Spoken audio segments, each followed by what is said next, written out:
The rain began just before dawn on the morning they left. It fell on the River Thames in long, steady sheets. The stone dock at Greenhithe grew dark. Water ran across the decks of two ships that had been waiting all spring. The crowd on the shore held umbrellas and watched in silence. Children held their fathers' hands. Women stood with handkerchiefs already wet at the edges.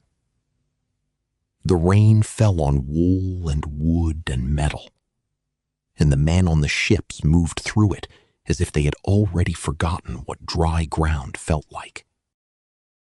They were not ordinary ships.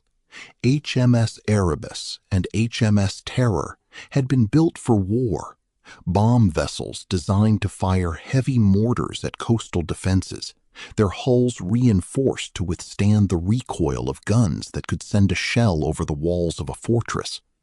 The same strength that had carried explosions now carried something quieter: tinned food, 3,000 volumes of books, a hand organ, silver cutlery, a small steam locomotive engine lashed to the deck for reasons no one could quite explain.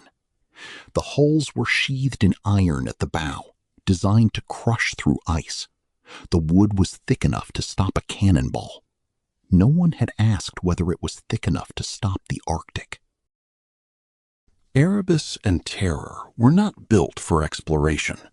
They were built for the Royal Navy's bombardment fleet, short, broad ships with reinforced decks that could withstand the recoil of heavy mortars. When the Admiralty chose them for the Franklin expedition, carpenters spent a winter converting them. The mortar beds were removed and replaced with cabins and storage. The lower decks were insulated with felt and cork. A steam heating system was installed, pipes running through the berths, carrying hot water from a boiler in the engine room. A small steam engine was fitted to each ship with a retractable screw propeller that could be lifted when not in use. The ships were made ready for the Arctic. The conversion was thorough. It would not be enough. 134 men stood on those decks when the ships slipped their moorings. They came from fishing villages on the coast of Scotland, from naval towns along the English Channel, from the orphanages of London, where boys who had never seen snow signed on for a voyage no one had ever completed. There were officers from naval families and able seamen who had lived and worked in the crew's quarters. There were Marines in scarlet coats and engineers in canvas aprons. There was a man who repaired the ship, a sailmaker, a carpenter who had built cabinets for the officers' cabins. There was a man who played the accordion, and a man who kept a journal every night, and a man who had never been farther from England than the deck of a ship in the Channel. They came from every corner of the Navy and beyond: officers and able seamen, Marines and cooks, ice masters and a ship's surgeon, a naturalist and 2 ice mates. Some had been north before. They knew the sound the pack made when it tightened, the smell of the ice before a storm. Others had sailed every ocean except this one. The youngest was 16. They had signed on for 3 years, possibly 5. They carried letters they had already written home, letters that said they would return, that the passage would be found, that their names would be in the papers. They believed this the way men believe things when the alternative is too cold to consider. Sir John Franklin was 59 years old. He had been to the Arctic before, twice, and returned both times with less than he brought. His first expedition lost men to starvation. His second was recalled before it reached the passage. The Admiralty had given him a third chance, as if the Arctic was a door that opened if you knocked often enough. Franklin carried the weight of his earlier failures the way a ship carries weight, low, unseen, shaping everything above. His officers respected him, his men trusted him, The Admiralty believed in him, and Franklin believed with the quiet certainty of a man who had spent his life walking toward the same horizon, that this time the ice would let him through. James Fitzjames commanded Erebus. He was 32, handsome, charming, the kind of man who entered a room and changed its shape. He had served in the Mediterranean, in Syria, in China. He had never been to the Arctic. He did not seem worried by this. Fitzjames carried himself with the ease of a man who believed that competence was a kind of armor, that if you were good enough, brave enough, quick enough, the ice would recognize this and let you pass. Francis Crozier commanded Terror. He was in his 50s, Irish, experienced, a man who had been to the Arctic 3 times and knew what the ice did to confidence. Crozier did not charm. He endured. He watched Fitzjames the way a man watches a fire, admiring the light, knowing it would burn. Lady Jane Franklin was the reason the expedition existed. She had spent years lobbying the Admiralty to give her husband the command, writing letters, calling in favors, using every connection she had made in a lifetime of navigating the politics of naval appointment. She believed that the Northwest Passage was his destiny, that he would find it where younger men had failed, that he would return covered in glory, that the world would finally recognize what she had always known. The Admiralty gave Franklin the command not because he was the best choice, but because Jane Franklin would not stop asking. She watched the ship sail from a window in London. She never saw her husband again. She spent the rest of her life searching for him, spending her fortune, writing letters that went unanswered, refusing to believe he was gone.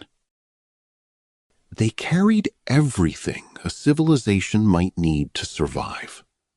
8 years of tinned food, 3,600 gallons of rum, a hand organ that could play 50 tunes, a small printing press for a newspaper they planned to publish on the ice, 300 volumes of books, novels, scientific journals, works on religion, navigation manuals, silk handkerchiefs for the officers, fine china for formal dinners on the ice, a mahogany desk with brass fittings for the captain's cabin. The Admiralty had given them 78,000 pounds, more than any polar expedition in history, and they had spent it on the belief that the Arctic was a place you could bring civilization to, if only you brought enough of it. The ships were not prepared to survive the Arctic. They were prepared to ignore it. The provisions were the most carefully planned part of the expedition. The Admiralty had supplied 8 years of food, tinned meat and tinned soup, dried vegetables, flour, sugar, tea, chocolate, rum, lime juice against scurvy, pickled cabbage, salt pork, hardtack in barrels. The food was packed in cases and stored in the hold, arranged by year of consumption. Year 1, Year 2, Year 3. The planners in London had calculated every variable except the one that mattered, the quality of the tins. The food was sufficient. It was lethal in construction. The men would eat for 3 years on provisions that were slowly poisoning them, and they would not know until the poison had already done its work. The planning was perfect. The execution was not. The tinned food came from a man named Stephen Goldner. He had bid lowest for the contract and delivered 11,000 cans just in time for the ships to sail. The cans were made of hand-cut iron sheets, sealed by hand with melted lead, heated over open fires, craftsmanship that guaranteed slow poisoning. The inspectors in London missed the flaws, or were not thorough, or were paid too little to notice. The cans filled the hold of Erebus and terror like a promise that was already breaking. Each tin was a small, ordinary object. Sealed inside each one was the slow chemistry of the expedition's undoing. The men ate the food, and the lead entered their bones. Not all at once, grain by grain, the way the coldest cold enters a room. The map of the Northwest Passage was mostly white, a vast emptiness dotted with coastlines sketched by explorers who had turned back. John Barrow, the Admiralty's second secretary, had spent 40 years pushing expeditions into that whiteness. He was 80 years old when Franklin sailed, and he believed with absolute certainty that the passage was open and waiting. The ships would sail north through Lancaster Sound, then west through a chain of straits that the map showed as a clear channel. They would reach the Bering Strait in a single season, then sail south to Hawaii, then home. The voyage would take 2 years at most. Everyone said so. The maps seemed to confirm it. The only thing the maps could not show was what the ice would do. The Admiralty's instructions to Franklin were detailed and precise. He was to proceed through Lancaster Sound to Cape Walker, then sail west and south to reach the Bering Strait. If the passage was blocked by ice, he was to explore alternative routes to the north and south. He was to make contact with Inuit, trade for fresh food, send dispatches back with whalers. He was to return within 2 years. The instructions assumed that the ice was an obstacle that could be bypassed. They assumed that the Arctic was a place a ship could pass through, like a corridor, if the route was chosen carefully enough. They did not assume that the ice was a place where a ship could be held for 3 years and never released. The instructions were not wrong. They were simply written by men who had never been where they were sending their ships. July 1845, Baffin Bay. The whalers had been working the edge of the ice for weeks when the 2 ships appeared, moving west under full sail. The whalers knew this water, its currents, its hidden shallows, the way the fog could close around a ship in moments and leave it blind for hours. They watched the ships pass, confident and steady, their decks clean, their brass polished, their flags streaming. A whaleboat rode close enough for the men to see each other's faces. Someone on Erebus raised a hand in greeting. Someone on the whaleboat waved back. The ships entered the mouth of Lancaster Sound. The fog closed behind them, and the whalers turned back to their work. No one on either ship knew that this was the last time they would be seen. The crossing from England to the Arctic took 2 months. The ships sailed north along the coast of Scotland, past the Orkney Islands, into the open Atlantic. The weather was mild. The days grew longer, then endless as the ships approached the latitude where the sun never fully set. The men adjusted to the new rhythm of light. They stood watches, repaired sails, practiced the maneuvers they would need in the ice. The officers took readings and filled the logbooks with observations. The ships met a whaler in the middle of Davis Strait and exchanged news, the last news from England they would ever receive. Franklin sent letters home, cheerful and confident. The letters arrived in London months later. They were read and saved and read again. They were the last words his wife ever received from him. Lancaster Sound opens like a door between two islands, Devon Island to the north, Baffin Island to the south. The passage is wide, almost 70 kilometers across at its narrowest, and on a clear day, the cliffs rise from the water like the walls of a cathedral.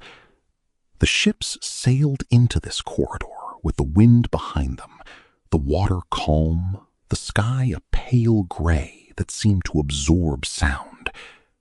There were no other vessels, no whalers, no supply ships, no sign of human presence except the two ships themselves. The sound narrowed as they went deeper. The cliffs grew closer. The water changed color, from the green of the Atlantic to a deeper blue, almost black, the color of water that has known ice for a long time. The ships stopped at the whaling station of Disco Bay on the coast of Greenland. It was the last place of any human settlement they would see. The men went ashore to stretch their legs, to buy fresh provisions, to send final letters home. The Inuit of Disco Bay watched the ships with the calm interest of people who had seen European ships before. They knew what the Arctic could do. They did not offer warnings. They offered seal meat and warm clothing made of caribou skin. Franklin declined the clothing. A few officers bought mittens and a sealskin hat and returned to the ships with the easy confidence of men who did not yet understand that the people who lived in the Arctic might understand the Arctic better than the people who only crossed it. The ships sailed from Disco Bay on a morning of flat calm. They would not see another port. The first ice appeared 3 days into Lancaster Sound. Loose floes at first, flat plates of white drifting with the current, their edges worn smooth by weeks of motion. The lookouts called down to the deck, and the men gathered at the rail to watch. For most of them, it was the first ice they had ever seen. It was quieter than they had expected. The floes did not crash or grind. They moved past the hull with a soft scraping sound, like the brush of a hand against silk. And the ship slowed, and the water between the floes was the darkest water they had ever seen. Franklin ordered the engines lit. The small steam engine began to turn the screw, pushing the ship through the loose ice at a speed that felt like patience. The ice was not an obstacle, not yet. It was a beginning. The ice was not a wall. It was a landscape, moving, shifting, opening and closing in patterns that the men learned to read as the days passed. The officers took turns in the crow's nest, scanning for leads of open water that would allow the ships to advance. The leads appeared and disappeared without warning. A channel that was wide enough in the morning could close by afternoon, trapping a ship between floes that pressed against the hull with a sound like distant thunder. The men on deck stood ready with poles and ropes, fending off the ice, hauling the ship through passages that were barely wider than the hull. The work was slow and exhausting. It was also beautiful. The ice in the twilight was blue and white and silver, and the silence between the movements of the ship was the deepest silence any of them had ever heard. By September, the ice had closed around the ships at a low gravel beach on the south side of Devon Island, a place that would come to be called Beachy Island. The pack formed in a matter of days. One morning, the water was dark and open. The next morning, it was white and still. The ships could not move. They would not move again for 11 months. Franklin ordered the crews to prepare for winter. The sails were rolled up. The steam engine was shut down. The men built a workshop on shore, a canvas hall for plays, a small structure for magnetic observations. They cut holes in the ice for water and for waste. They covered the decks with a layer of snow for insulation. The first winter had begun. The men were healthy. The food was still good. The hand organ played in the evenings, and the sound carried across the ice. The winter routine was the same every day. The men woke at 6, ate breakfast in the dim light of the oil lamps, and set to work on the tasks that filled the long months of darkness. The officers took magnetic readings at set intervals, recording the behavior of the compass in the presence of the magnetic North Pole. The men repaired sails and ropes and clothing that had worn thin during the summer. They built snow walls around the ships for insulation. They dug trenches to the shore where the waste from the ships could be deposited. They exercised on the ice when the weather allowed, walking in circles around the ships, their breath rising in clouds. The routine was the same every day. The routine was what kept them sane. The routine was also what made each day indistinguishable from the one before. During that first winter, the men published a newspaper, the Illustrated Arctic News, written by hand, illustrated with small sketches, passed around the two ships like a letter from a world they had created for themselves. There were poems about the cold, jokes about the officers, observations about the growth of the ice. The newspaper was Franklin's idea. He believed that routine was the enemy of despair. The men wrote articles, drew cartoons, composed verses that rhymed badly and did not need to rhyme well. The paper was stored in a journal after it was read. It survived the expedition, one of the few things that did. The newspaper is preserved now in a museum in England. The ink has faded. The jokes are not funny anymore. But the handwriting of men who were still alive when they wrote it is still visible on the page. The first winter was the easiest. The men were still strong, the food still fresh, the ships still intact. But the darkness came slowly, as it does in the Arctic, the sun dipping lower each day, the light fading from blue to gray, to a twilight that stretched for hours before the long night settled in. By December, the sun did not rise at all. The men lived by lamplight, their faces pale in the glow of the oil flames, their world reduced to the wooden walls of the ships and the sound of the wind moving across the ice beyond. They played cards, read books, told stories. The hand organ played every evening, and the notes carried across the frozen sea, thin, metallic, beautiful in a way that made the silence deeper when they stopped. The men did not know it yet, but they were being prepared for a longer darkness. In London, the Admiralty waited. 2 years seemed like a reasonable time to hear nothing. The ships had supplies for 3. The first winter passed, and no news arrived. The second passed, and still nothing. The wives of the men wrote letters that were not answered. Lady Jane Franklin wrote to the Admiralty and was told there was no cause for concern. The Arctic was vast. The ships could be delayed by ice, by currents, by the slow passage of a season that did not cooperate. The third year passed. Nothing. Lady Jane Franklin began to write more forcefully. The Admiralty began to listen. In 1848, 3 years after the ships had sailed, the first search expedition was dispatched. It found nothing. The surface of the Arctic kept no records. The ships had entered the White, and the White had not given them back. Lady Jane Franklin refused to accept that her husband was dead.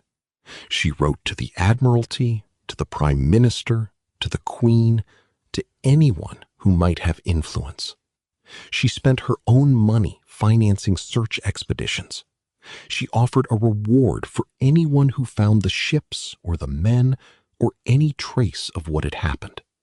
She kept the Franklin expedition in the public eye long after the official search had lost momentum.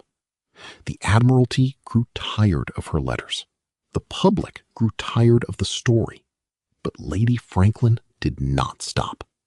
She believed that Franklin was alive somewhere, waiting for rescue, and that the only thing standing between him and home was the unwillingness of the world to keep looking. She was wrong about him being alive, but she was right about everything else.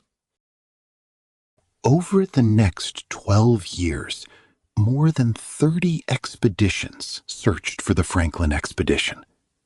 The Admiralty sent ships, the Hudson's Bay Company sent men on foot, the American government sent vessels. Private individuals financed their own searches. The Arctic was combed by more people than had ever looked for a missing expedition in history. They searched the coastlines, the islands, the channels. They interviewed Inuit. They found traces.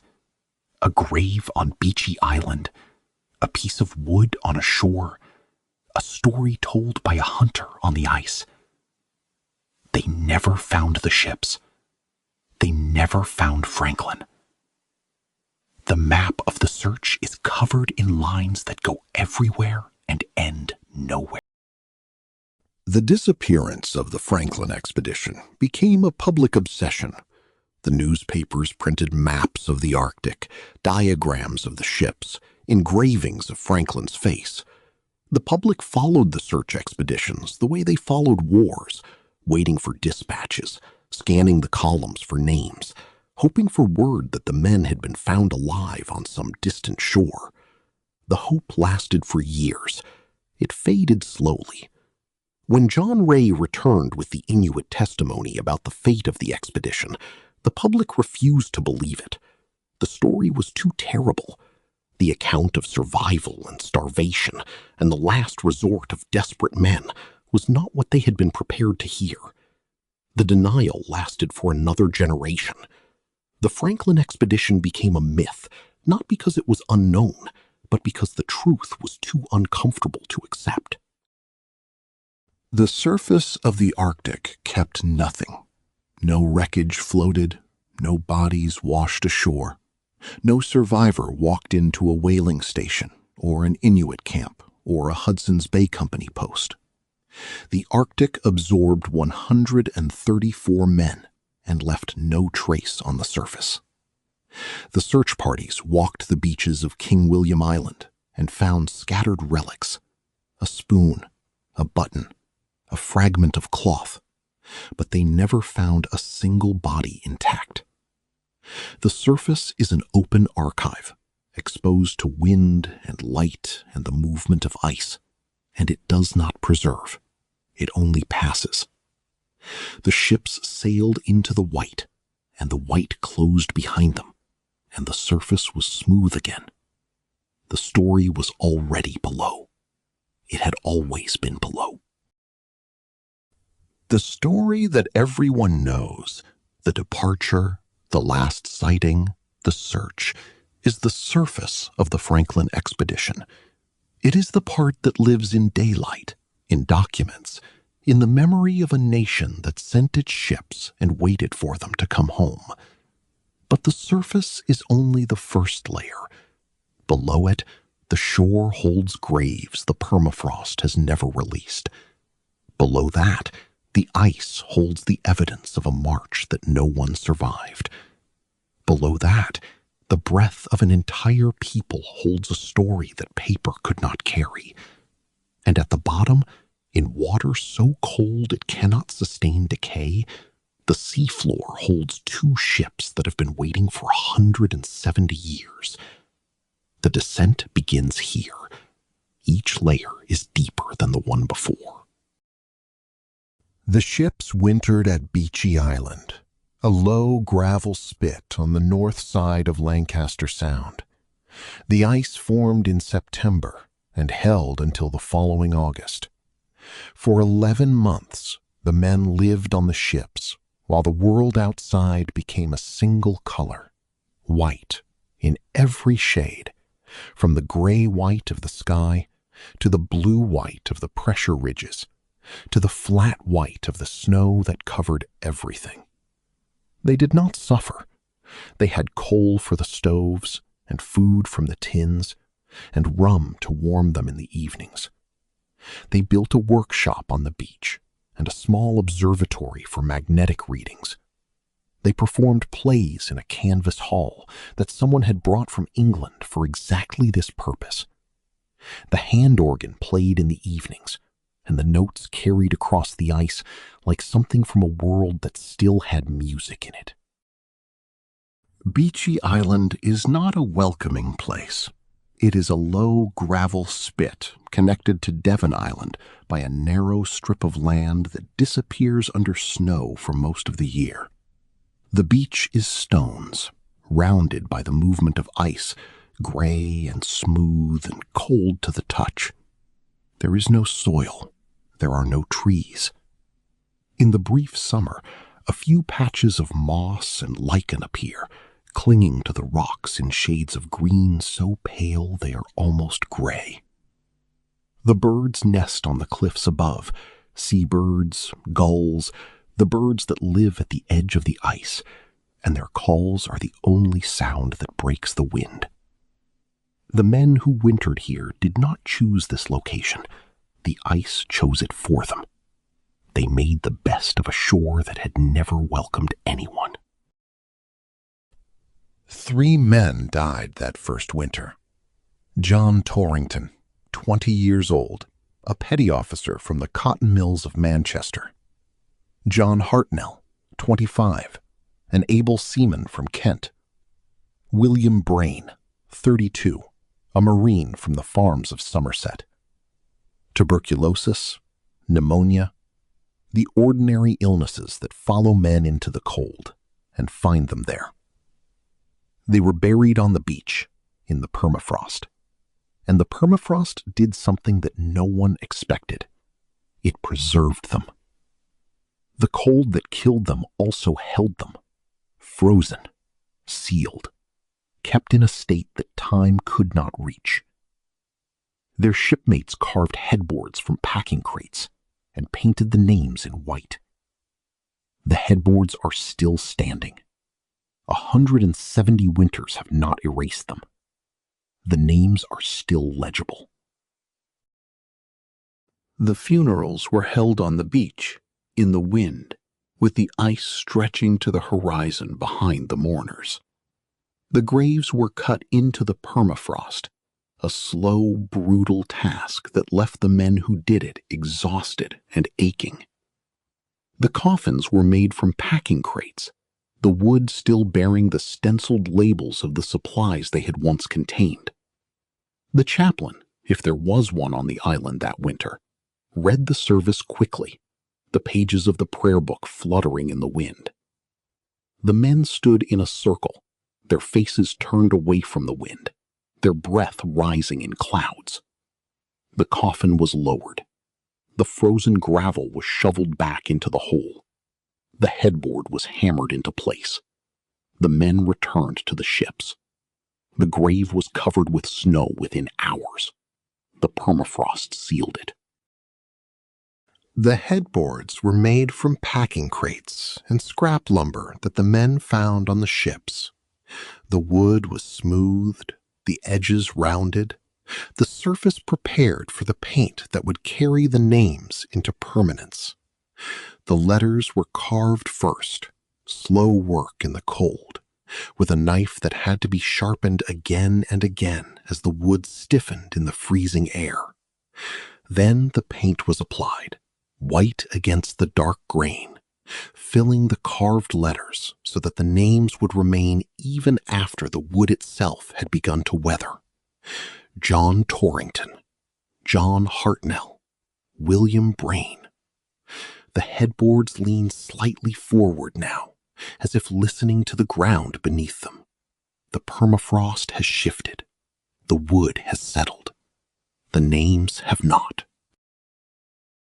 Owen Beatty was a professor of anthropology at the University of Alberta when he first became interested in the Franklin expedition. He had read the accounts, studied the artifacts, followed the search as it unfolded over decades. But he was not satisfied with the explanations for what had killed the men. Starvation, scurvy, hypothermia. The official story did not explain everything. Beatty suspected something else. He obtained permission to dig up the graves on Beechey Island. He assembled a team. He raised the funds. He traveled to one of the most remote places in the Arctic, carrying equipment that had to be flown in by helicopter, and he opened a grave that had been sealed for 138 years. He found the face of a young man who had died in the first winter. He found the truth that no one had been looking for. Owen Beatty opens the grave of John Torrington. The ground is frozen solid. It takes hours with warm water and picks to lift the lid. The permafrost has done what only permafrost can do. His face is visible. Not a skull, a face. Eyes closed, lips parted, as if about to speak. Eyebrows still attached, fingernails intact.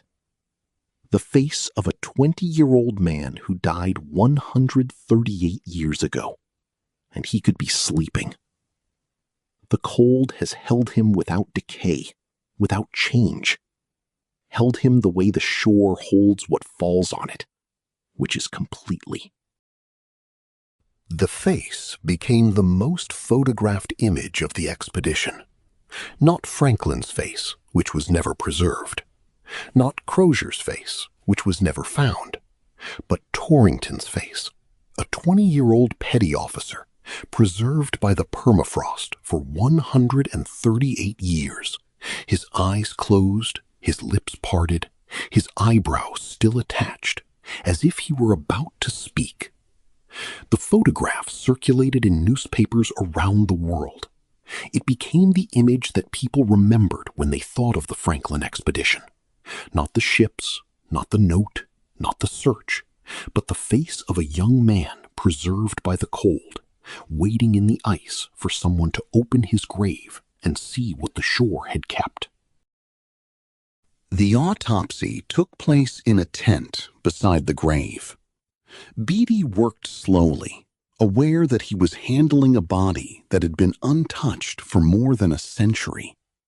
The samples were taken with care. A section of hair, a sliver of bone, a fragment of tissue from the lung, preserved by the same cold that had preserved the face. The results came weeks later in a laboratory in Alberta. Torrington's hair contained lead at 600 micrograms per gram, more than 100 times the level that would be considered dangerous today. The same metal was in his bones, in his tissue, woven into every part of his body. He had been eating lead with every meal, breathing it in the closed air of the ship, absorbing it through every tin of food that had been sealed with the cheapest metal the lowest bidder could find. The samples from Beechey Island were analyzed at the University of Alberta using a test that could measure the concentration of metals in a strand of hair or a sliver of bone down to the parts per million level. The results were clear.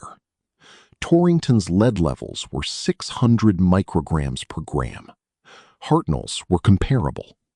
Brains, dug up later, showed the same pattern. The scientists tested and retested. They changed the equipment. They checked the instruments again. They made sure the results were not a mistake. The results were not a mistake. The lead was there. It was in every sample. It was in every man who had eaten from the tins. The same metal that had preserved their faces in the permafrost had also been killing them, slowly, from the inside, for as long as they had been in the Arctic. The autopsy finds lead, not a trace, 600 micrograms per gram in his hair and tissue, a level that would cause confusion, weakness, abdominal pain, and irrational decision-making. He died in the first winter, before the ships were abandoned, before the march, before the hunger. The lead was already inside him. It was inside all of them. The tinned food, 11,000 cans from Stephen Goldner, the lowest bidder, hand-cut iron sheets with lead-sealed seams. The men were eating 1 to 2 milligrams of lead per day for 3 years. The shore kept the evidence. The permafrost kept the face. Together, they told the first truth the surface could not. Stephen Goldner's cannery was in the East End of London, in a building that had once been a sugar warehouse. The workers were women and children, paid by the piece, working 12-hour shifts in a room that was never ventilated. The cans were cut by hand from sheets of iron that varied in thickness. The seams were soldered with lead, the cheapest filler available, and the solder was applied unevenly, pooling in the corners of the cans, seeping into the contents. The inspectors from the Admiralty visited the factory once. They noted the conditions. They approved the contract anyway. Goldner was the lowest bidder. The Admiralty was saving money. The men of the Franklin expedition would pay the difference with their bones. The mathematics of the lead poisoning is straightforward. Each can contained trace amounts of lead from the solder that sealed the seams, 20 or 30 milligrams, a dose the body could process if the exposure was brief. But the men ate from the cans every day. They ate from them for 3 years. The lead accumulated in their bones, replacing calcium, settling into the tissues where it interfered with the production of blood and the transmission of nerve signals. By the 3rd year, each man carried in his body a quantity of lead that would have been fatal if given all at once. It was not given all at once. It was given in the ordinary act of eating a meal. The poisoning was not a catastrophe. It was a routine. It was the routine that killed them.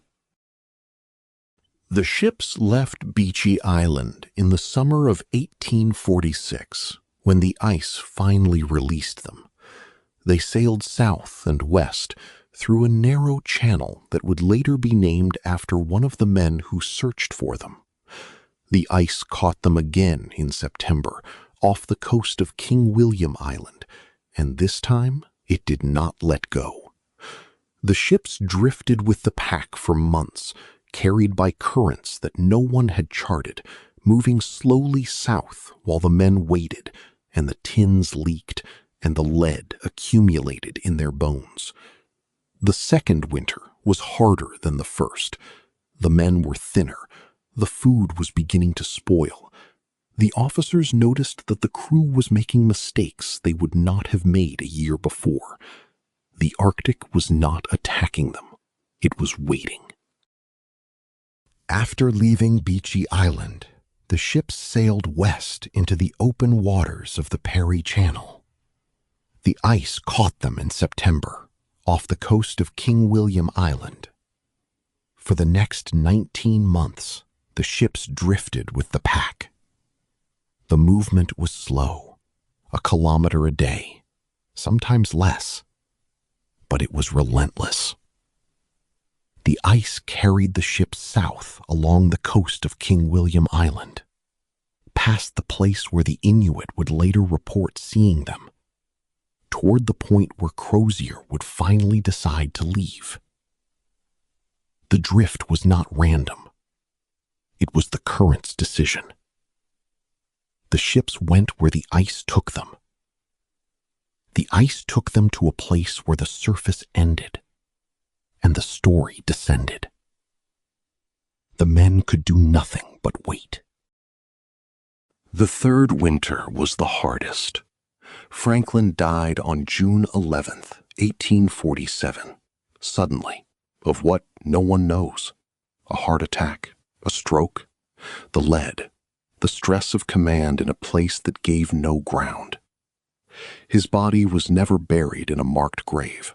It was committed to the ice, or to the water, or to some stretch of land that no one would ever connect to his name. He became a date in someone else's handwriting. Francis Crozier, commanding Terror, took control of the expedition. He was the only officer left who had the experience to make the decisions that were coming. Crozier knew the Arctic. He knew that the ships would never sail again. He knew that the ice had them, and the ice would hold them, and the only question left was how the men would leave. The ice that held the ships for 3 winters was not a single frozen surface. It was a landscape that grew and changed and thickened with each passing season. The first year's ice was thin, dangerous to walk on, easy to break through, but the ships could still move when leads opened. The second year's ice was harder, thicker, more resistant. The third year's ice was ancient, blue and dense and clear, compressed by months of cold into something almost as strong as stone. The ships were not trapped by a single freeze. They were held by ice that had been accumulating around them for 3 years, building a prison that thickened with every month of cold. The ice was not a wall. It was a slow construction. The ships were the reinforcement the ice had been waiting for. May 1859. Captain Leopold McClintock, searching the coast of King William Island, finds stones stacked in a low pyramid, alone on the tundra, a marker in a place where no marker should be. Inside the cairn, a copper tube, soldered shut, green with age. He opens it. Inside, a folded sheet of ordinary Admiralty stationery, the kind used for routine letters, the kind that sits on every desk in every office in London. 2 entries, 2 inks, 2 hands. The first entry, May 1847, written by Fitzjames. The ink has bled from moisture, but the words are clear. All well. We are wintering here. Everything is fine. April 25th, 1848. Cramped into the margins of a page meant for good news. A different hand. Crozier's. The same paper, but 11 months have passed. Sir John Franklin died on the 11th of June, 1847. 105 survivors, abandoning the ships, heading south. The note records an intention to walk south, to find a settlement, to survive. It is the last written word of the expedition. The Arctic did not honor the intention. South was death. The settlement did not exist. 26 words confirmed Franklin's death for 12 years. The last words the expedition ever wrote record an intention the Arctic did not honor. The second entry was written in the margins around the first, the only empty space left on a page that had once contained only optimism. The handwriting was smaller, tighter, the letters pressed together. It was Francis Crozier's hand. The date was April 25th, 1848. The words were these: Sir John Franklin died on the 11th of June, 1847. 105 survivors, abandoning the ships tomorrow, heading south. The entire story of the Franklin expedition, from confidence to catastrophe, was contained on a single sheet of paper. The first entry did not know what the second entry would have to say. 11 months separated the two hands. 11 months, and a world that had rearranged itself around the men who were living through it. The actual words of the Victory Point note are preserved at the Royal Museums, Greenwich. The first entry reads, 28th May, 1847. HM ships Erebus and Terror wintered in the ice. Having wintered at Beechy Island, Sir John Franklin commanding the expedition. All well. The second entry, written 11 months later in the margins around the first, reads 25th April, 1848. HM ships Erebus and Terror were deserted on the 22nd April. Sir John Franklin died on the 11th June, 1847. The officers and crew, consisting of 105 souls, start tomorrow for Back's River. Between All Well and Deserted lies the entire story of an expedition that had been lost to the world and would not be found for another 160 years. The words are ordinary. The distance between them is not. The Victory Point note sits in a museum now, under glass, in a climate-controlled room in Greenwich. The paper has been stabilized. The inks have been analyzed. Historians study the two hands, the pressure of the pen on the paper, the way the ink spread in the fibers. They know the story so well they could recite it from memory. But the paper itself, the folded sheet of Admiralty stationery that was carried in a copper tube and left in a cairn on a shore that had no name, still holds something that no analysis can reach. It holds the distance between the man who wrote that everything was fine and the man who wrote that the expedition was over. The distance is 11 months. The distance is 105 survivors. The distance is the entire secret of the Franklin expedition, compressed into the margins of a page that was never meant to hold two stories. The cairn at Victory Point was rebuilt by later visitors. The stones were gathered and stacked again, the structure restored to something like its original shape. But the copper tube is gone. The note is in a museum in England, under glass, in a climate-controlled room. The cairn is empty. It stands on the shore at Victory Point, visible from the ice, a reminder that something was once left there. The wind moves across the stones. The gravel shifts beneath them. The cairn will not stand forever. The permafrost is warming. The ground is softening. One day, the cairn will fall. The story it held has already been carried somewhere else. The paper is safe. The words are preserved. The cairn has done its work. The shore gave up more than the note. The search parties walked the beaches of King William Island for years, collecting what the Arctic had scattered. They found silver spoons engraved with the initials of officers who had been listed as missing. They found brass buttons, their gold finish still bright, from uniforms that had rotted away. They found a cannon from one of the ships, hauled miles inland by men who had no reason to carry a cannon anywhere.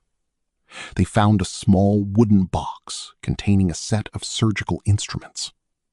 They found bones, thigh bones, ribs, skulls, scattered along the coast, some with marks that the searchers did not discuss in their official reports. Each object was the last evidence of a man who had been seen alive only by the men who fell beside him.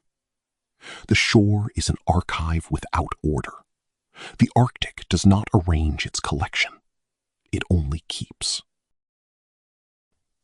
The searchers who walked the shores of King William Island lived in conditions almost as harsh as the men they were searching for. They slept in tents on the frozen ground, ate cold rations, walked for hours across gravel and ice in temperatures that froze the breath in their beards. They worked in the summer when the light was constant, and they worked through the winter when they could, traveling by sledge in the darkness. The men who searched for Franklin and Crozier and the ships did not give up. They spent years on those shores, returning season after season, following every trace. They found bones and spoons and buttons and a single note. They found enough to tell the story. They did not find enough to end it. The exact date of Sir John Franklin's death is June 11th, 1847. The exact cause is not recorded anywhere. A heart attack? A stroke? The accumulated strain of 2 winters in the ice, of tinned food that was poisoning him slowly, of a command that had not achieved what he had promised the Admiralty. He died suddenly, in his cabin or on the deck or in the narrow passage between them, and his body was given to the water or the ice or the shore. No one wrote it down. Crozier recorded the date in the margin of the Victory Point note. That is all we know. Franklin became a date in someone else's handwriting. He became the first line of the second entry. He became the man who did not come home. Franklin's death left a silence that the men felt more than they acknowledged. He had been the center of the expedition, its purpose, its public face, the man whose name the world knew. When he died, the expedition lost not just its commander, but its reason. Crozier took command, but Crozier was not Franklin. He was quieter, more reserved, a man who had spent so long in the Arctic that he had stopped explaining himself to the men under him. The officers noticed the difference. The men noticed it too. The expedition continued, but it continued without the optimism that Franklin had carried with him from England. The silence in the officers' mess after dinner was longer than it had been before. Francis Crozier took command after Franklin died. He was 48 years old, and he had spent more years in the Arctic than any other officer in the Royal Navy. He knew the ice. He knew what it could do to a ship and to the men inside it. He had watched the ice hold terror for years at a time, releasing it only when the current decided to let go. He understood that the ships were not going anywhere. The third winter was approaching. The men were weaker than they had been the year before. The food was running out. The lead had been working on them for 2 full years. Crozier made the decision that would define his name. He would abandon the ships. He would lead the men south across the ice, toward a river that might carry them to a settlement that might still be there.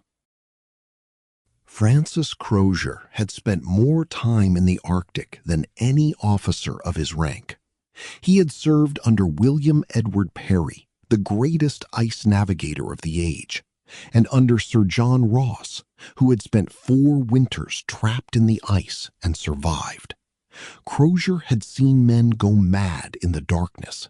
He had seen ships crushed by pressure ridges.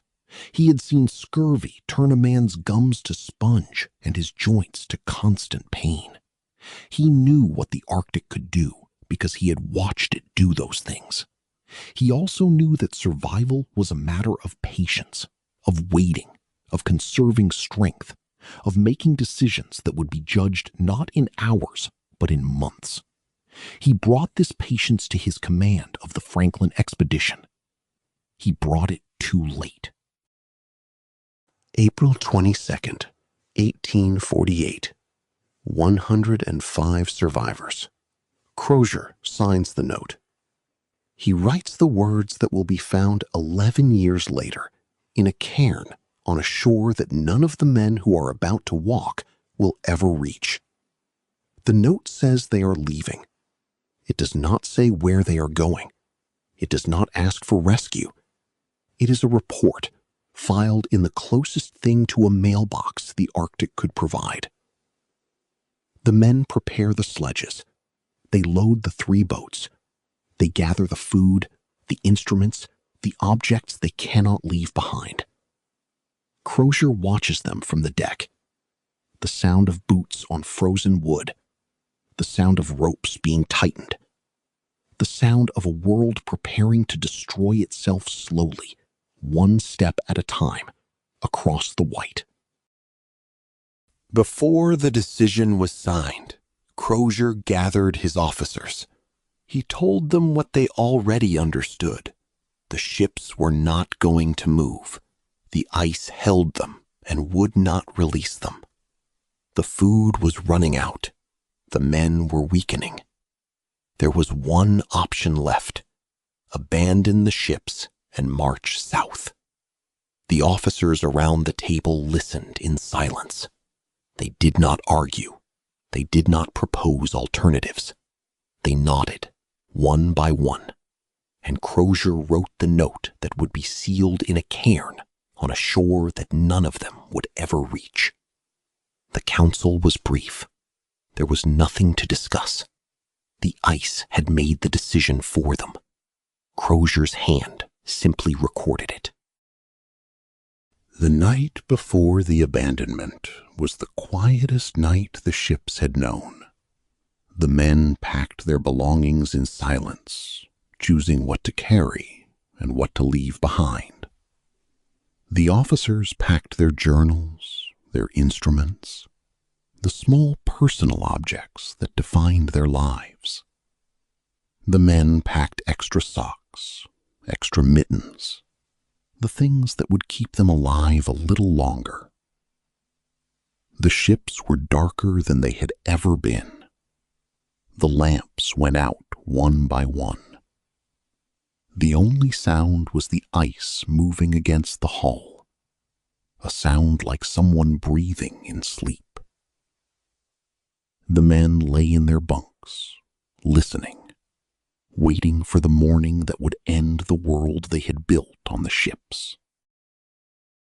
The roll call before the abandonment counted 105 men who were alive when the last note was written. 29 had already died, some of illness, some of the lead poisoning that had been accumulating in their bodies for 3 years, some of the slow wearing down that the Arctic did to men who were not built for it. The names of the living were recorded on a list left on the ship. The names of the dead were not recorded anywhere. They were remembered only by the men who had watched them die. The 105 who started the march were not the same men who had sailed from England. They were thinner, weaker, slower. But they were alive. They walked south.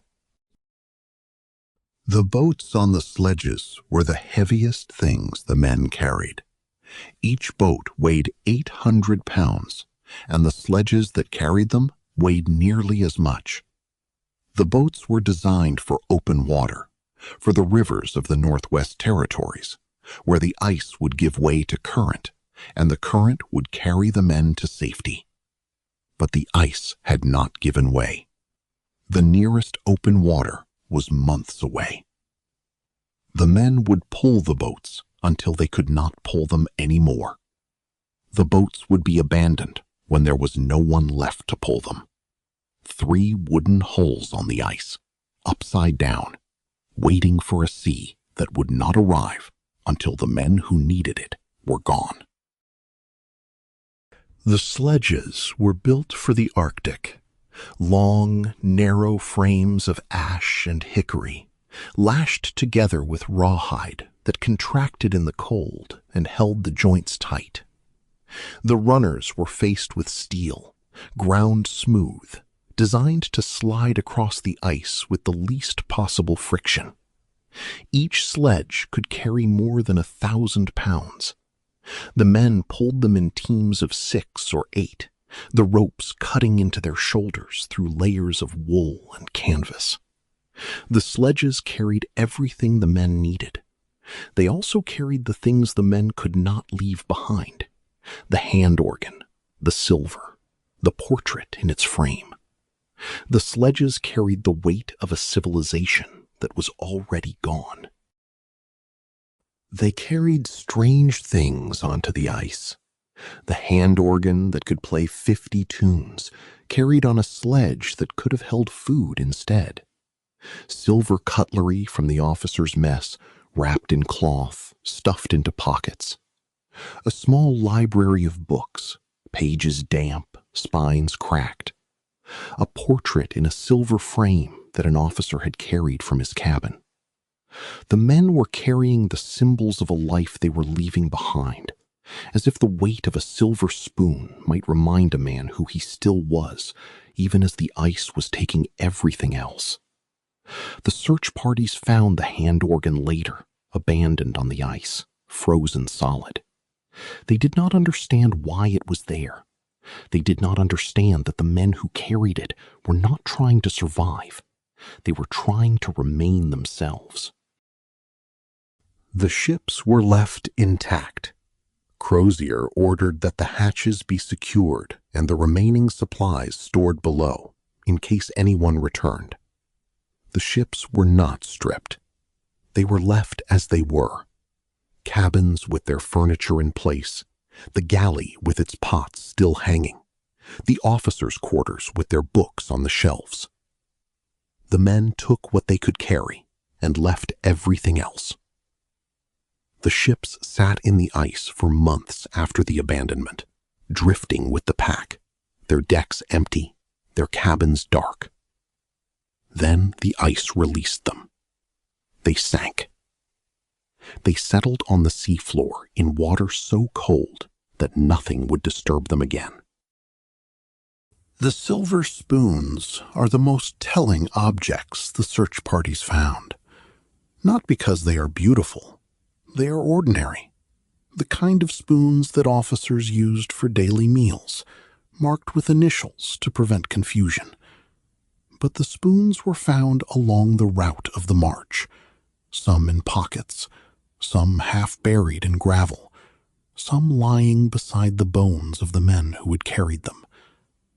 The men took their spoons when they left the ships. They carried them across the ice, through storms and hunger and the slow fading of hope. A starving man does not carry a silver spoon without reason. A dying man does not cling to his initials.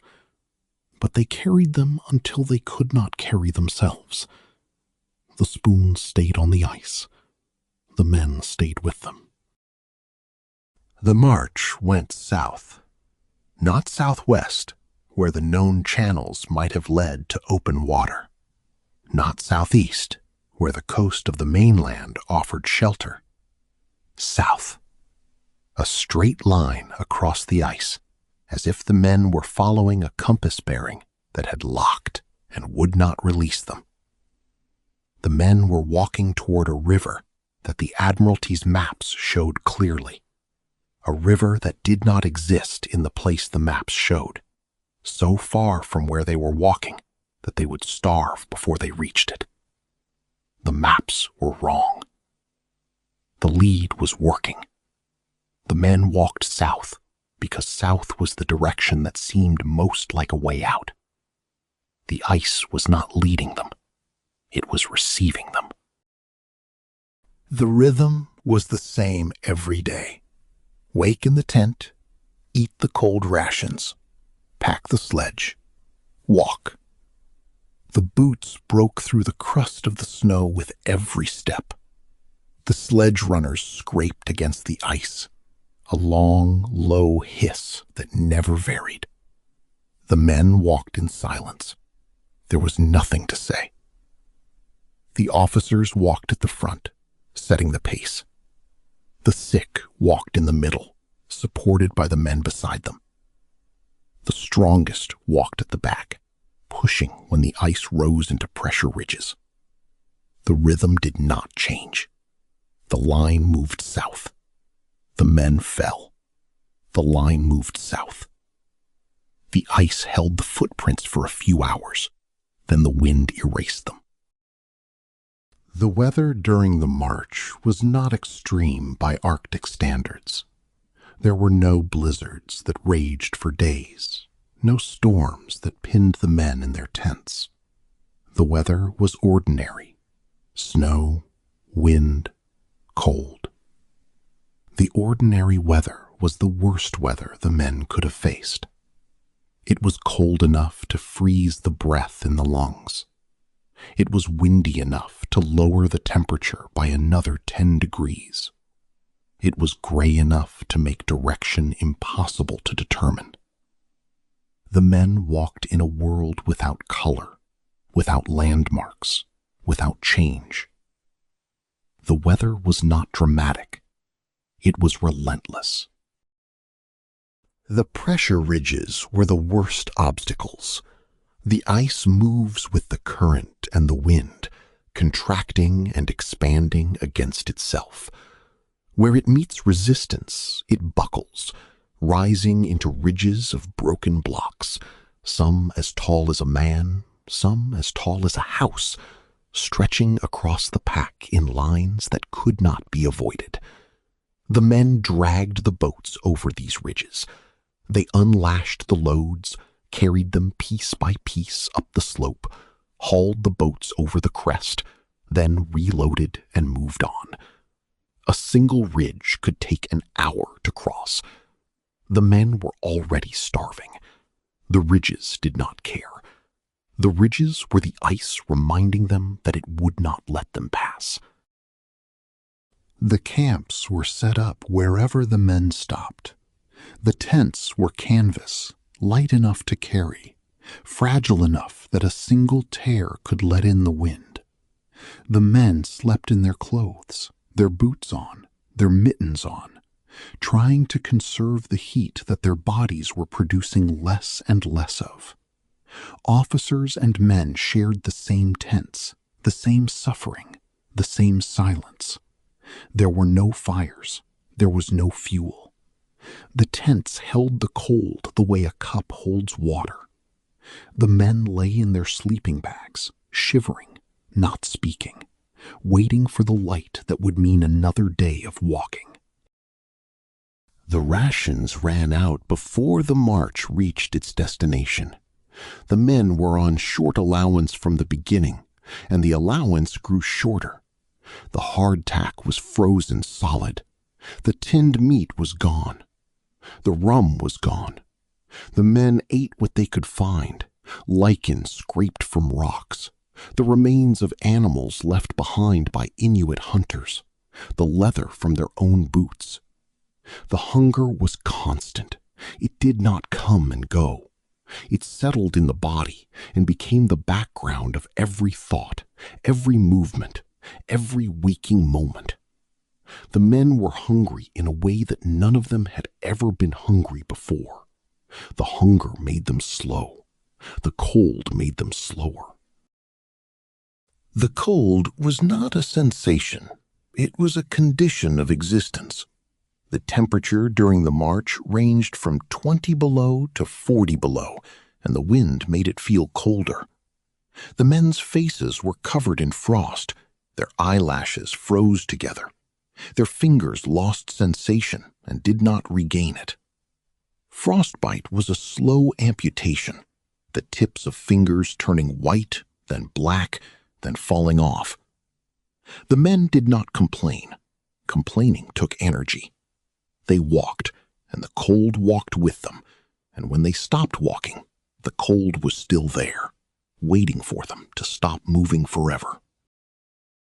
The navigation of the march was complicated by the proximity of the magnetic North Pole. The compasses that the officers relied on did not behave reliably in this part of the Arctic. The needle swung slowly, searching for a pole that was not where the charts said it was. Crozier navigated by the sun when it was visible, and by the direction of the wind when it was not. He made decisions based on experience and instinct. He made mistakes. The march went south, but the south he was walking toward was not the south on the map. The navigation was not the reason the men died. It was one more weight on a march that was already carrying too much. The search parties found the trail years later. It was not a trail in the usual sense.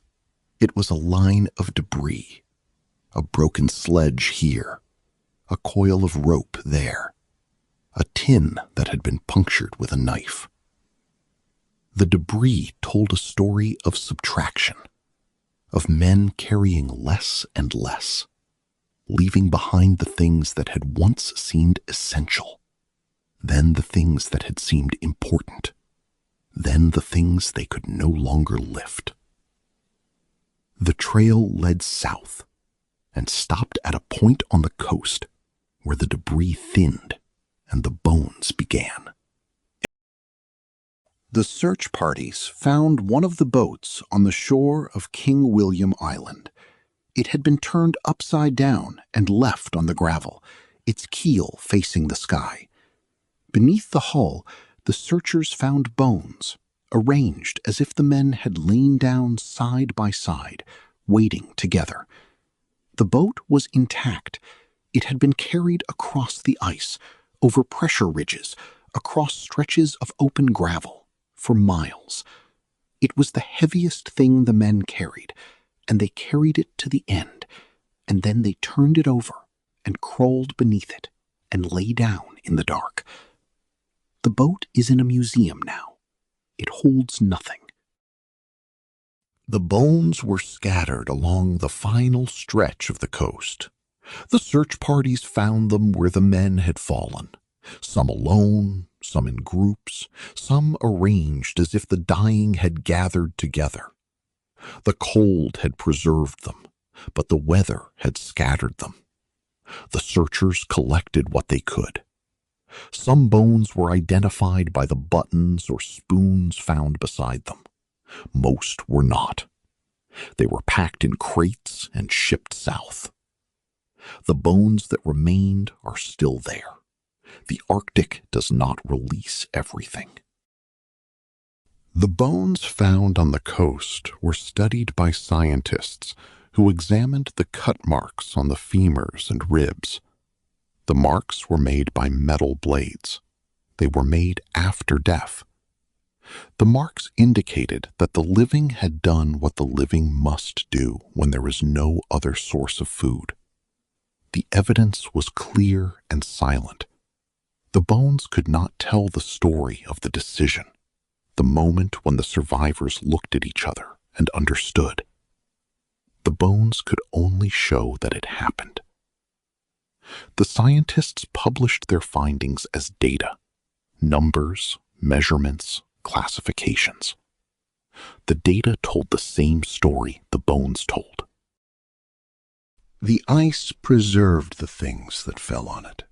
The spoons, the buttons, the sledges, the boats, the bones. It held them the way a shelf holds a book that no one will read again. But the ice could not preserve the one thing that mattered. The ice could not preserve the story of what happened, the decisions, the fears, the moments of hope, the last words exchanged between men who knew they were not going to make it. The ice preserved objects. It did not preserve meaning. The meaning had to be carried somewhere else, into breath, into memory, into a language that was already old when the ship sailed. Paper dissolves in water. Bone erodes in gravel. Metal corrodes in salt and time. Wood rots. Slowly, but it rots. And eventually nothing is left but the space where the wood once was. But the human voice, spoken aloud and passed from one person to another, has a durability that no material can match. The Inuit testimony of the Franklin expedition was never written down. It was carried in memory, spoken aloud around fires and in tents and on the ice, passed from parent to child through 170 years of Arctic nights. The most fragile medium in human history, breath on cold air, preserved what the Admiralty's libraries could not. An archive made of air, a library built on memory. Inuit oral tradition is not casual storytelling. It is a system of passing on knowledge as precise as any written record. The details are preserved in specific forms, names, locations, sequences of events that must be repeated exactly. The storyteller is trusted to pass on what she received without addition or subtraction. The Franklin story was preserved this way for 170 years. Each telling was a check. Each listener was a keeper. The system worked because the culture depended on it. In a world without paper, memory is not a supplement to the record. The memory is the record itself. The Inuit saw everything. Not all of them at once. The Arctic is too vast for a single witness. But across the years, across the coastlines and the channels, where the Franklin expedition moved and stalled and died, the Inuit were there. They saw the ships frozen in the ice, their masts dark against the white, their decks empty. They saw the men who came to the ships, thin, gray-faced, speaking a language that sounded like stones falling on frozen ground. They saw the men trying to trade silver for seal meat, offering engraved spoons for a piece of something that would keep them alive another week. They saw them march, a line of figures pulling a boat across the ice, moving south, their movements growing slower each day. The Inuit did not write any of this down.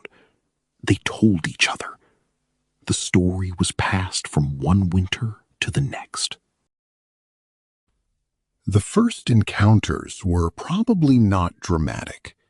A few men from the ships, sent out to hunt or explore, meeting Inuit hunters on the ice.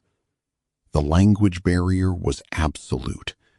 The Inuit spoke Inuktitut, a language that had words for 30 kinds of ice and no word for the Admiralty.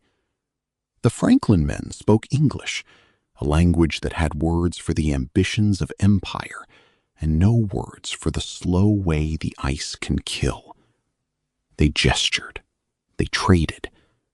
The Inuit offered seal meat and caribou skins. The Franklin men offered silver spoons and brass buttons. The exchange was careful, brief, and then the two groups moved apart. But the Inuit remembered. Memory is the only record that cannot be taken. The trade between the Franklin men and the Inuit was unequal. The Franklin men had silver and brass and buttons and spoons, objects of value in London, of no use in the Arctic. The Inuit had seal meat and caribou hides and warm clothing made of fur, objects of no value in London, of absolute necessity in the Arctic. The Franklin men offered what they had. The Inuit accepted it because they did not refuse help to anyone who asked. The trade was not a transaction. It was the beginning of a relationship that the Franklin men did not understand. The Inuit were watching. They were learning. They were remembering. What the Inuit told was consistent. 2 ships, frozen in the ice somewhere west of King William Island. The men grew thin. They traded silver for seal meat. They walked south, pulling a boat. They fell one by one. The bones were found with marks that the Inuit did not need to describe further. The ships went down. The ships are still there. The story was the same every time it was told. The same location, the same details, the same ending. The Inuit told this story to every searcher who asked. To Ray in 1854, to McClintock in 1859, to Hall in the 1860s, to Schwatka in the 1870s. The story never changed. The searchers listened and wrote it down and went looking somewhere else. The Inuit also described what happened to the ships after the men abandoned them. They said one ship sank quickly in a place where the water was deep. The other drifted for longer, carried by the current, before it too went down. They described the location of each wreck with precision, near a specific island, in a specific depth of water, at a specific distance from the shore. The descriptions were consistent across decades and across different informants. The searchers recorded the locations in their notebooks. They did not search there. The coordinates were passed down through generations. In 2014 and 2016, the ships were found exactly where the Inuit said they would be. John Ray was the first searcher who truly listened. He was a Hudson's Bay Company surveyor, a Scotsman from Orkney who had learned to travel the Arctic the way the Inuit traveled, in the cold, on the ice, without the weight of British civilization behind him. In 1854, Ray met Inuit hunters on the Boothia Peninsula and asked what they knew. They told him everything. The ships, the men, the boats on the sledges, the evidence that the last survivors had done what humans do when there is no other choice. Ray wrote it down. He sent the report to London. The report was called a horror. The Inuit were called liars. The Admiralty refused to believe. Ray was never trusted again. But he had written the truth. The breath had become ink. John Ray was one of the most skilled Arctic travelers of his time. He had learned from the Inuit how to travel light, how to build a snow house, how to hunt for food on the ice. He covered distances that astonished the Admiralty, more than 2,000 miles in a single season, much of it on foot. He survived winters that would have killed men who did not know how to live on the land. He was as close to an Inuit traveler as a European could become in the 19th century. And when the Inuit told him what had happened to the Franklin expedition, he believed them. He was the first to believe. He was punished for it. The reaction to Ray's report was immediate and fierce. The newspapers published the story with headlines that emphasized the most terrible details. The public was horrified, not by what the men had suffered, but by the suggestion that British sailors, the finest in the world, could have been reduced to the condition that Ray described. The Admiralty rejected the report. Charles Dickens wrote an essay defending the honor of the expedition and attacking the credibility of the Inuit. Lady Jane Franklin, still searching for her husband, refused to accept the news. Ray was condemned, and his reputation never recovered. He had brought the truth. The truth was not welcome. McClintock came 5 years after Ray, and heard the same story. Hall came in the 1860s and learned Inuktitut so he could hear the story in the language it was told.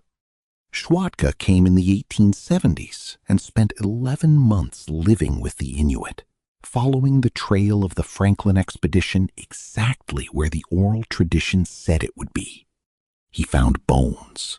He found graves. He found the remains of camps that the Inuit had described down to the arrangement of the stones. Each expedition arrived with maps and compasses. Each expedition left with the same story. The story never changed. The same details, the same locations, the same ending. The breath was the most reliable document the searchers ever found. Charles Francis Hall arrived in the Arctic in the 1860s with a different approach from those who came before him. He did not come to command an expedition. He came to live with the Inuit and learn what they knew. He learned Inuktitut well enough to conduct interviews without a translator. He recorded the Franklin story in the words of the people who had witnessed it. The accounts were detailed and consistent. Hall published them when he returned to the United States, but the British Admiralty paid little attention. Hall was an American. He was not part of the naval establishment. His evidence was dismissed the way Ray's had been dismissed. But the records he kept are now recognized as the most complete version of the Inuit testimony that exists. Frederick Schwatka led an expedition in the late 1870s that confirmed the Inuit testimony beyond any reasonable doubt. He traveled with Inuit companions, lived on the same food, slept in the same shelters. He followed the Franklin Trail from the abandoned ships to the final camps on the coast of King William Island. He found bones, clothing, equipment, exactly where the Inuit said he would. Schwatka's expedition was the most thorough search of the Franklin disaster site that had ever been conducted. When he returned, he told the same story Ray had told. This time, the world listened. But the ships were still missing. The deep still held them. The Admiralty's official records of the Franklin search contain hundreds of pages of testimony, from captains, lieutenants, whalers, traders. The testimony of the Inuit is barely present. It was recorded in passing, often in a single sentence, then dismissed. The Admiralty could not understand how a people with no written language could remember details across decades. They did not understand that the Inuit had been preserving knowledge without paper for longer than the Admiralty had existed. The breath had its own archive. It was not stored in leather-bound reports on government shelves. It was stored in the memory of people who had learned that the most important things are the ones you carry in your head, because everything else can be taken. The evidence that the Admiralty ignored is painful to review in hindsight. Inuit hunters drew maps of the coast showing exactly where the ships had been seen. They described the condition of the men, the route of the march, the location of the graves. They gave the same account to every searcher who asked. The Admiralty dismissed the maps as primitive, the accounts as unreliable, the witnesses as savages. The dismissal was not based on evidence. It was based on prejudice. The men who made the decisions in London had never been to the Arctic. They had never met an Inuit. They decided that the people who lived there could not be trusted to describe what they had seen. The archive of the Inuit testimony did not exist in any building. It existed in the space between speakers and listeners. A grandmother telling a story to her granddaughter while the wind moved across the ice. A hunter recounting what his father had told him while the children listened in the darkness of the long night. The story was not written down. Writing preserves information when the speaker is not there. But in the Inuit world, the speaker was always there. The story was always being told. It was preserved not by ink or paper or metal, but by the act of telling. A story that is repeated is a story that cannot be lost. The Franklin expedition was preserved not by the Admiralty, but by the people who remembered seeing it. The Inuit language contains dozens of words for ice and snow. There are words for ice that is safe to cross and ice that is not. Words for the ice of the current year and the ice of the year before. Words for the ridges that form when the pack compresses, for the leads that open when the wind changes, for the pressure that builds when the sea freezes and cannot stop freezing. The Franklin expedition had a language that could describe what an empire wanted. It did not have the words to describe the Arctic. The Inuit did. They had always had them. In 2014, a Parks Canada research vessel in the Queen Maud Gulf scanned the seafloor with sonar. The search area was chosen based on the Inuit testimony that had been recorded by Ray and Hall and Schwatka. The sonar operator saw the shape first. A ship, upright, masts still standing. The coordinates matched the location the Inuit had described to within meters. The most fragile record in human history, spoken words carried on cold air, had been more accurate than every chart, every search expedition, every document the Admiralty produced. The sonar proved what the breath had always said. The ships were there, right where the Inuit had told the first searchers they would be. The discovery of HMS Erebus in September 2014 was the result of years of work by Parks Canada archaeologists, Inuit elders, historians, and sonar technicians. The search had been narrowed by the testimony of the Inuit, not by maps, not by documents, but by the words of people who had been told by their grandparents where the ships had gone down. The research vessel spent weeks in the Gulf, scanning grids of seafloor, watching the sonar data build line by line. The moment the shape appeared on the screen, everyone in the room understood what they were looking at. The search was over. The stories had been right. When the first ship was found, an Inuit elder spoke to the researchers on the shore. Her name was not recorded in the main reports. What she said was recorded, because everyone who heard it understood its weight. She said, "We told you." She did not say it with anger. She said it the way someone says something they have said before, many times, to people who did not listen. The researchers understood. She was speaking for the people who had watched the ships freeze, who had watched the men grow thin, who had watched the march begin, who had told the story to their children. The researchers went back to their work. The elder turned and walked home. The story she carried would outlast the excitement. The breath chapter is the widest chapter. It does not descend, it opens. The story of what the Inuit preserved cannot be confined to a single document or a single voice. It spreads across generations, across languages, across a landscape so vast that the horizon does not end.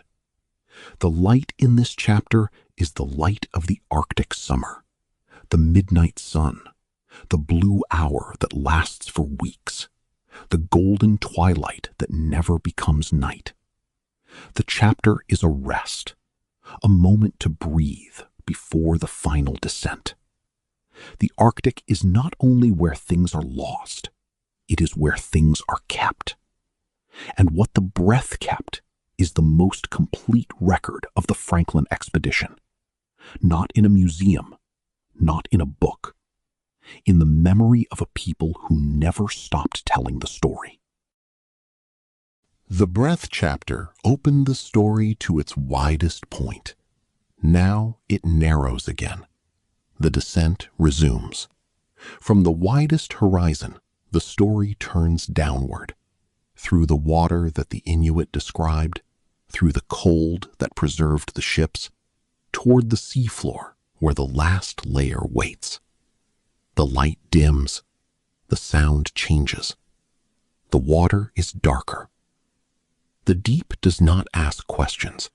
It does not offer answers. It holds what it has been given, and it waits.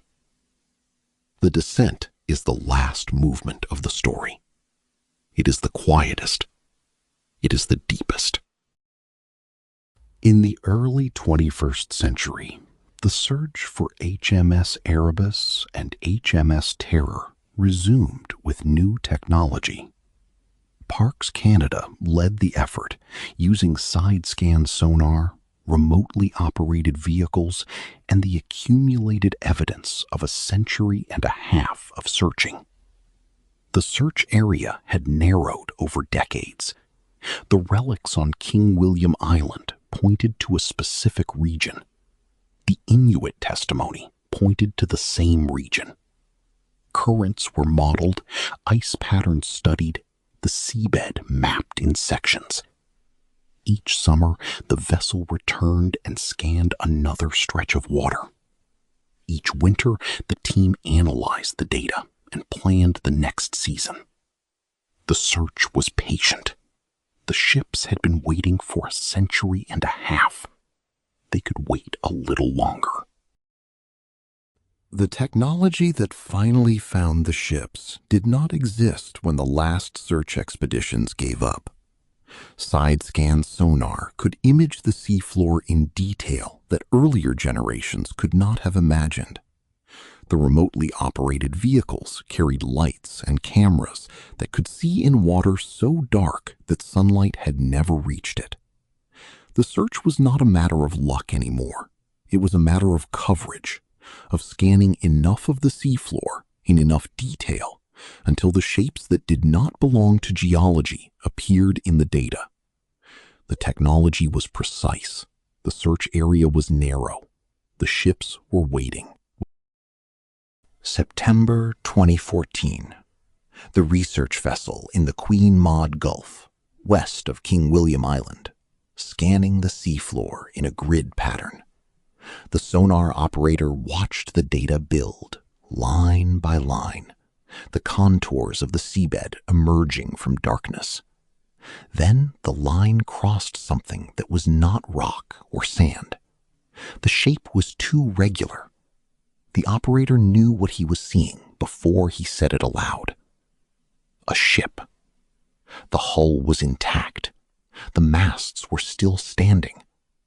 The operator said the words. The room went silent.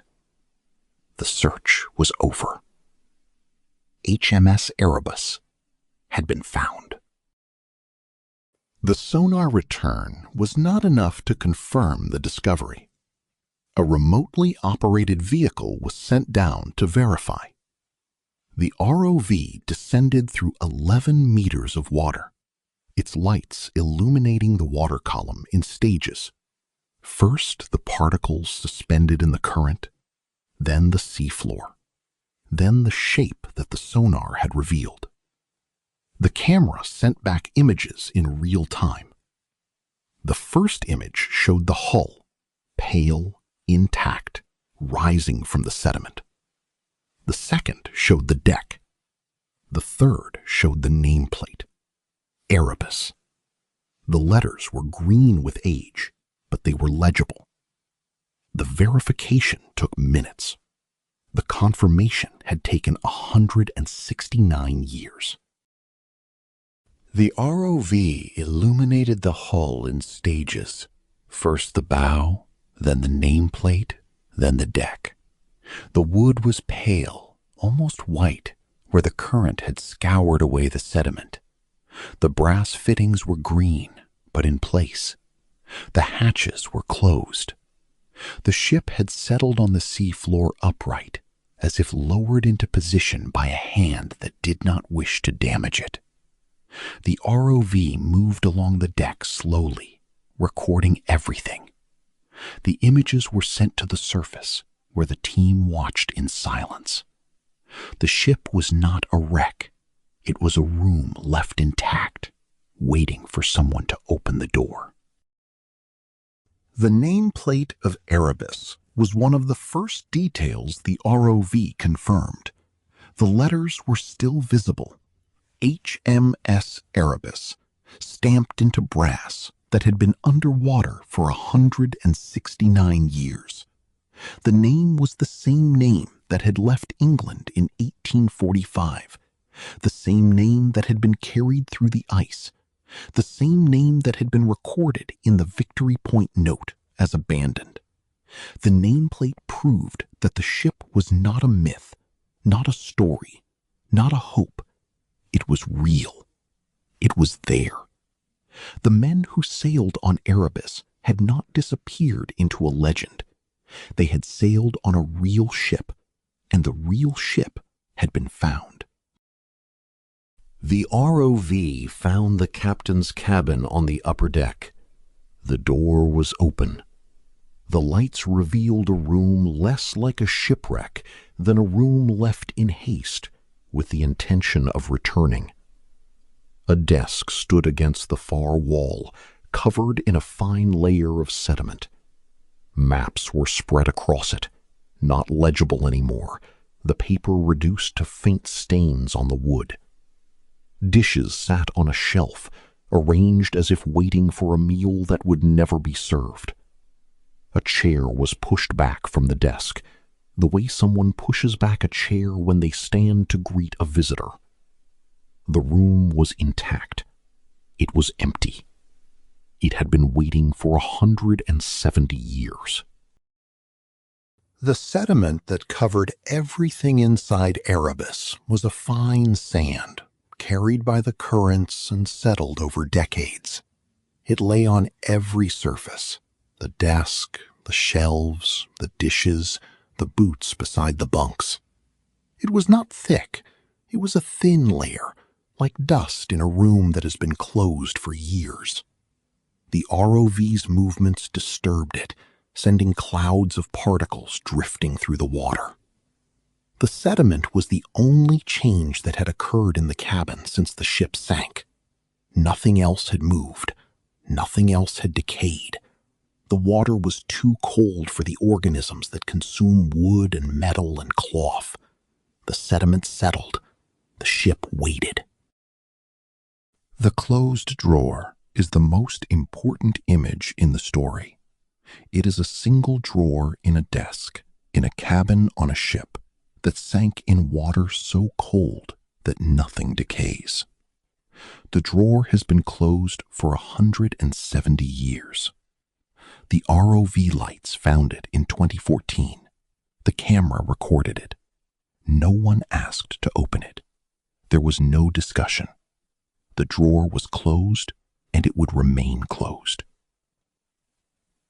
Some things the Arctic keeps by preserving them in water so cold that wood does not rot. Some things it keeps by never letting us see what is inside. The drawer is not a secret. It is a boundary. The story does not cross it. 2 years after Erebus, HMS Terror was discovered. 100 kilometers from Erebus, in a bay on the south coast of King William Island, a location the researchers had not considered. Terror had drifted after the abandonment, carried by currents and ice, settling where no one thought to look. The ship was even better preserved than Erebus. The hull had not collapsed. The decks were clear. The hatches were closed from the inside. Someone had gone below and sealed them. A deliberate act, a final decision. The researchers did not know who. They did not know why. They only knew that the ship had chosen its own silence. The discovery of Terror in 2016 was a different kind of moment from the discovery of Erebus. Erebus had been expected. The search area had been narrowed by the Inuit testimony, the relics, the currents. Terror was a surprise. It was found in Terror Bay, a name that had been on the map for decades without anyone understanding its significance. The bay was shallow, sheltered, the kind of place a ship might drift into if the ice released it at the right moment. The sonar image showed a ship that had settled upright, its hatches closed, its hull intact. The researchers were stunned.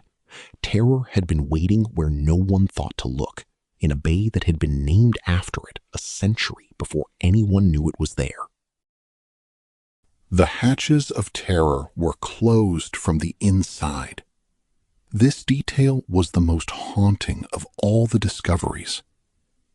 The hatches of a ship are normally secured from the outside.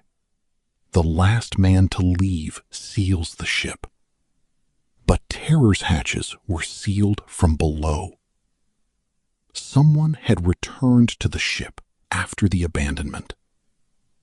They had gone below. They had closed the hatches behind them. Why? No one knows.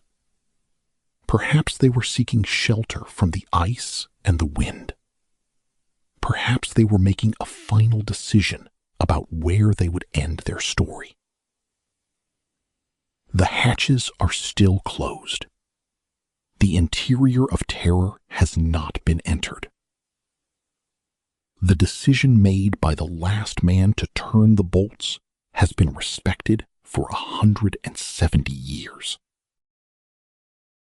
The water preserved the wood and the brass. It did not preserve the paper. The ship's logs dissolved. The medical records dissolved. The diaries of the officers and the men who kept journals, all of it returned to the water that held the ship. The documents that would have answered the question the world had been asking for 170 years are gone.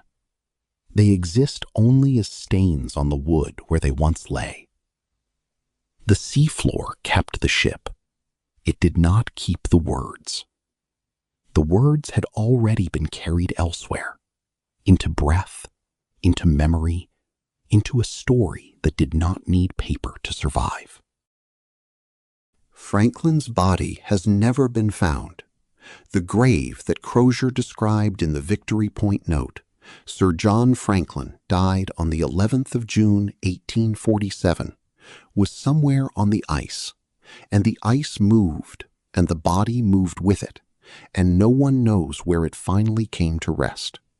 Perhaps it is on the sea floor, buried in the same sediment that covers Erebus.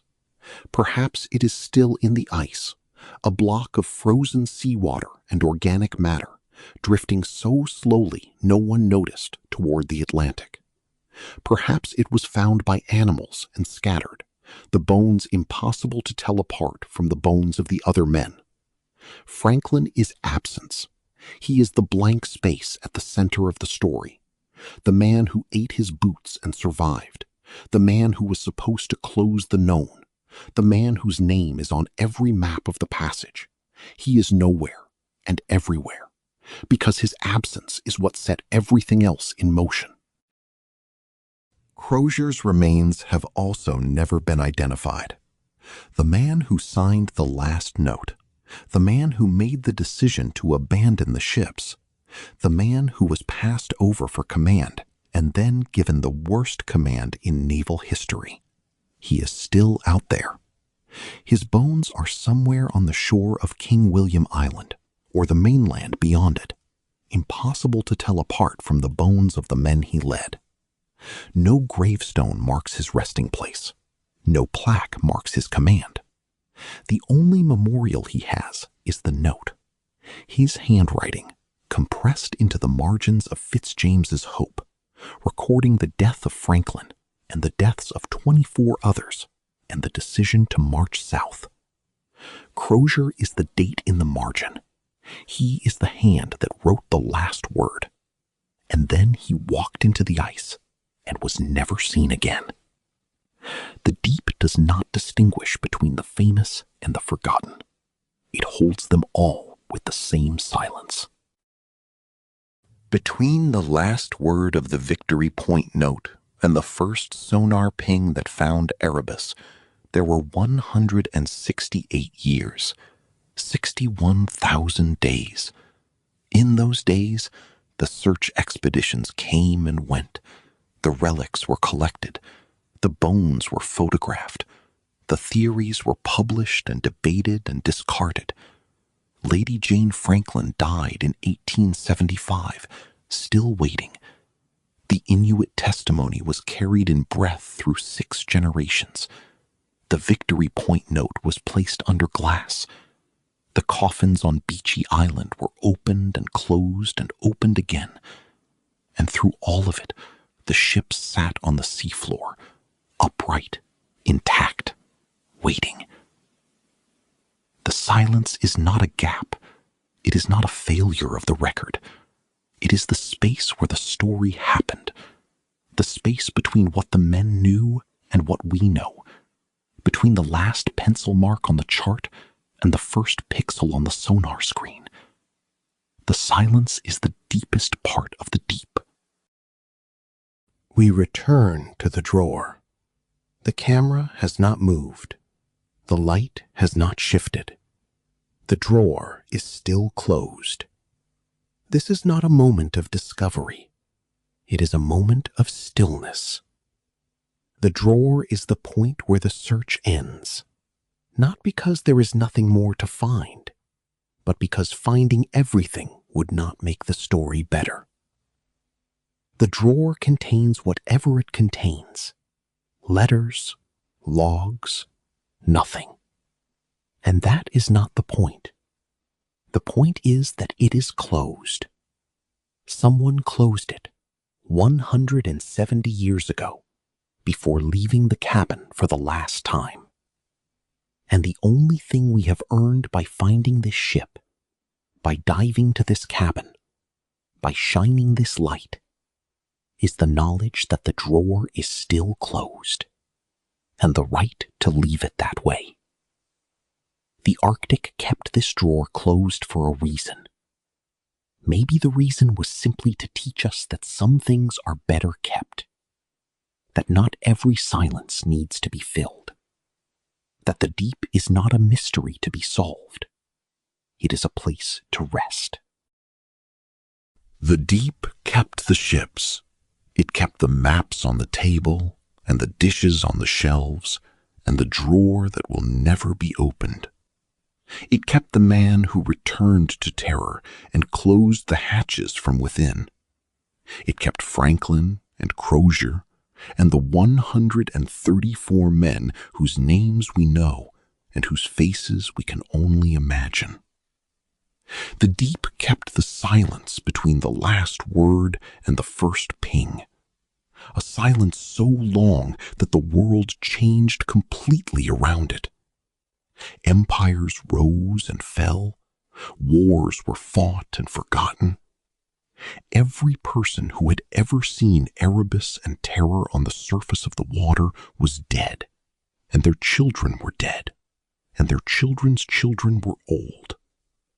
And still the ships waited, in the dark, in the cold, in water that does not sustain rot. The deep is not a grave. It is a record, and the record is complete.